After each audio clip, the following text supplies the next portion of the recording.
Hey guys, I got a question from you on the channel here about your Alterra was backfiring, stalled, and it's showing the codes PO114 and PO108.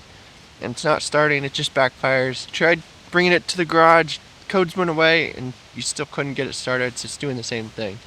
You also tried pulling out the T-map sensor, that was dirty. You tried cleaning it, that didn't change anything. And you also checked your injector, that was spraying, but it was spraying off to the side. But you tried starting it again with that, and still no change. So you're thinking it might be the injector clogged, but you still have spark and you don't know what to do next. From what you're describing, it sounds like your injector is clogged. If it's just spraying off to the side, you can either get it cleaned or replaced, and that should solve your ATV backfiring or stalling issues. And if that doesn't solve it, I would check the fuel pressure as well to make sure you're getting 43 psi from your fuel pump. But I think if you clean the injector and get a good spray from it, or just replace it and go with a new one, you should solve your issue and get back to riding.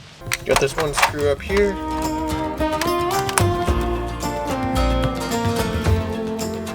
And our injector will just pull right out of here. And that is our injector right there.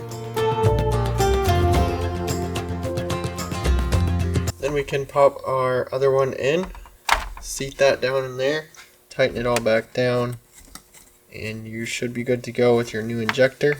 If cleaning out your injector doesn't change anything, then I would check the voltage going to the T-map sensor, and if that's correct, then I would check along the wiring harness for any worn or broken wires that are along that.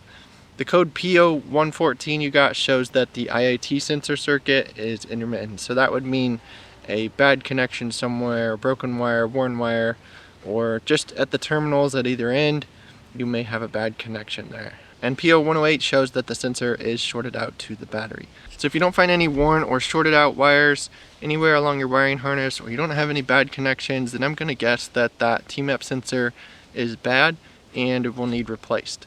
Once you've replaced any of the sensors or unplugged them and plugged them in on your throttle body, you'll need to resync your EFI system, which I show how to do in this video here.